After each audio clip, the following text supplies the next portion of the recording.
I'm Bob Hallmark in Kemp County here in Pittsburg at the base camp where the National Guard and other volunteers, firefighters, police have gathered here for several days, actually trying to help out in the situation from the storms and the loss of power and the extreme heat wave. We know now that the camp will be shut down at one point, and directing all of the operations here, the guy that we have come to know as the mayor of Pittsburg joins us again, David Abernathy. Now, let's talk about, I guess everything has gone fairly smoothly. You've done everything you needed to do. Now it's time to close it up. It is. It's all about power restoration. So we had folks that were specialists in looking at water systems. They've been helping repair water systems that may have had problems with them, generator power. The National Guard helped out with some of the pod sites of distributing the commodities there that we were providing: water, food, and some water, food, and ice. Right. And then we've had the Texas A&M Forest Service was running the resource staging area as well as helping with some of the pod sites. And then this camp right here was set up by the Division of Emergency Management to house some of the soldiers as well as the other workers that were here. We didn't want to impact the local communities by taking up all the hotel and motel rooms for people who were there for cooling and sleeping and whatnot if they'd lost power. So try to minimize the impact to the local community by setting up this base camp here. Right. Now, enormous operation here. As far as I can tell, a couple of hundred guardsmen were actually part of this, and they actually pitched in a big way here. They did. I mean, specifically in this camp, they were working out here with 171 guardsmen. We had the Texas Intrastate Fire Mutual Aid System here.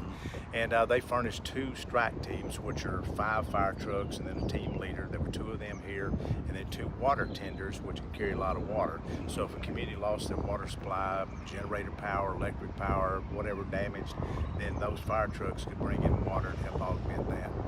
All right, so now as you can see over David's shoulder, these are some of the APCs that the guardsmen brought in here. Some of these have been removed already. Some of the guardsmen are already on their way home back to their bases and across Texas. Some of them will be leaving, as I understand, tomorrow morning as That's well. correct. That's correct.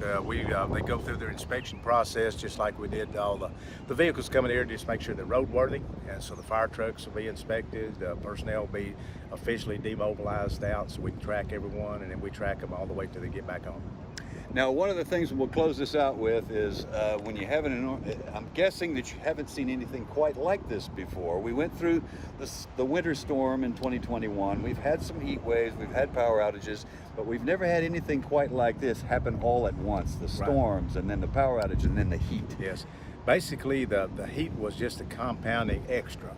The wind event that was in here between 60 and 80 mile an hour winds, it shows you what that kind of wind field can do. But basically, you had an inland, away from the coast, a tropical storm force wind. So that's about the best way to describe it. But what this camp and 2 more like it were serving was an area about the size of the state of Massachusetts.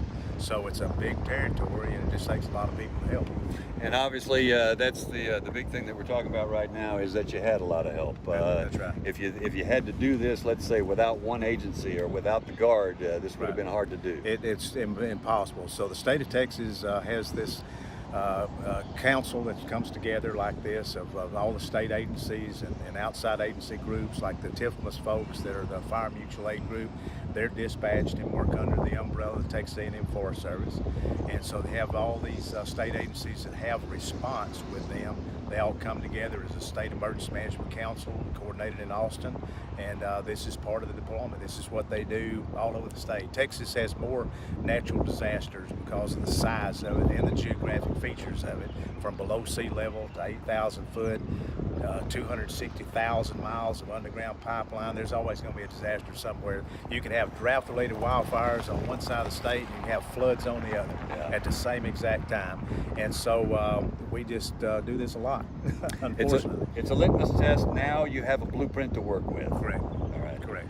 David, thank you so much. You're more than welcome. I appreciate it. Thank you. All right. And we'll have much more on this story tonight on KLTV 7 News for KLTV Web Extra. I'm Bob Hallmark.